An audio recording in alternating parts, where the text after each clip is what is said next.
सुप्रभात बच्चों, कैसे हैं आप लोग। उम्मीद करती हूँ आप लोग अच्छे होंगे। और आज हम लोग अभ्यास करेंगे एक से अनेक और एक वचन और बहुवचन। ठीक है, आज हम लोग अभ्यास करेंगे एक से अनेक और एक वचन और बहुवचन। ठीक है, फिर आइए एक से एक अनेक वचन परिभाषा और व्याख्या। ठीक है, हम लोग आज अभ्यास करेंगे। फिर आगे बढ़ते हैं। ये पार्क है। ठीक है, पार्क में बच्चे और वो अपनी कुछ गतिविधियाँ कर रहे हैं। ये पार्क है, ये पार्क यानी उपवन। ठीक है, उपवन में कुछ बच्चे हैं जो अपनी कुछ गतिविधियां कर रहे हैं, जैसे कोई खेल रहा है। ठीक है, इस पार्क में कई झूले हैं। ठीक है, इस पार्क में कई झूले हैं। बच्चे झूला झूल रहे हैं। बच्चे झूला झूल रहे हैं। बच्चे क्या कर रहे हैं? झूला झूल रहे हैं। एक झूला टूट गया और एक बच्चा नीचे गिर गया। ऐसे एक झूला है और वह टूट गया और बच्चा नीचे गिर गया। ठीक है, इसलिए रो रहा है, इसलिए वह बच्चा रो रहा है। ठीक है, आपने देखा कभी हम झूला कहते हैं, कभी झूले और कभी बच्चा और कभी बच्चे। ऐसा क्यों? कभी हम झूला कहते हैं, कभी झूले कहते हैं और कभी बच्चा कहते हैं और कभी बच्चा कहते हैं। ऐसा हम लोग क्यों कहते हैं?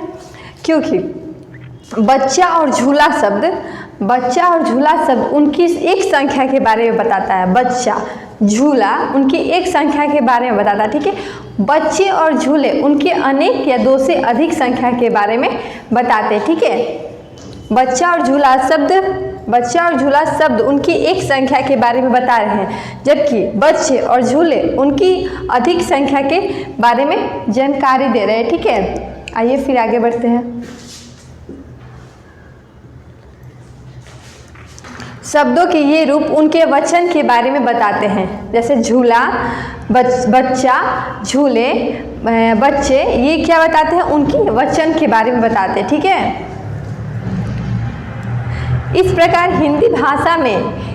हिंदी भाषा में शब्द के जिस रूप से उसकी संख्या की जानकारी मिले उसे वचन कहते हैं।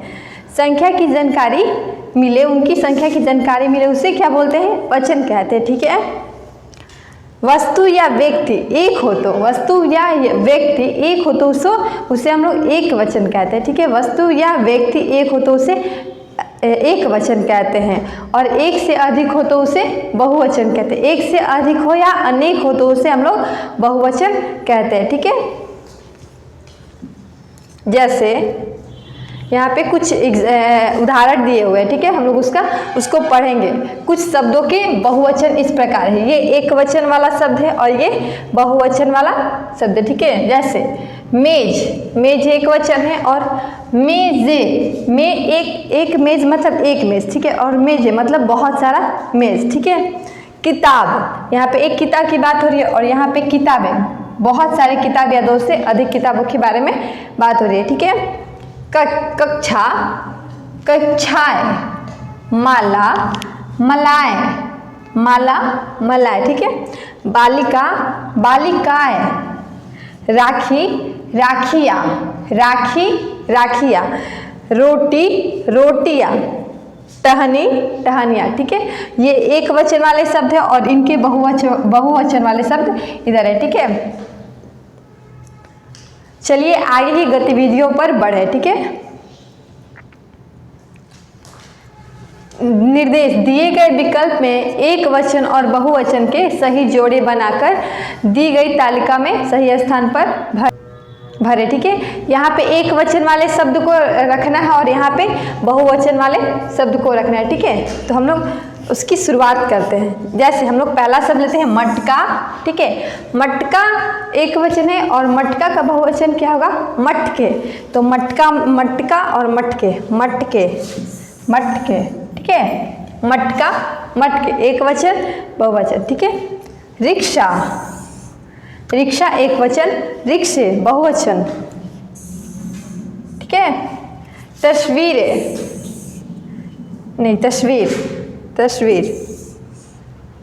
ठीक है, एक वचन, तस्वीरें बहुवचन। ठीक है, पौधा एक वचन, पौधे बहुवचन।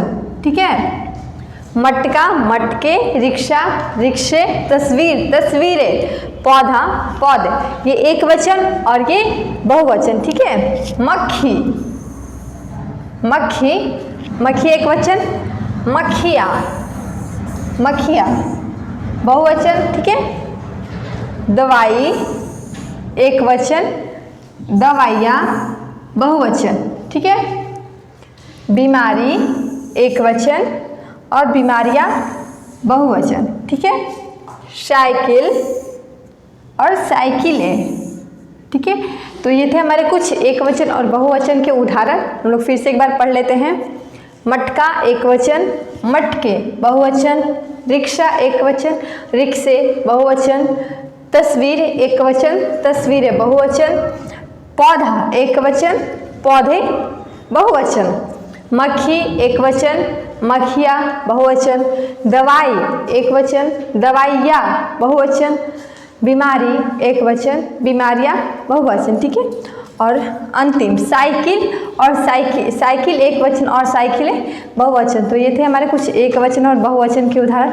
उम्मीद करती हूँ आप लोगों को समझ में आया और आप लोग इसका एक बार फिर से अभ्यास करिएगा। धन्यवाद बच्चों।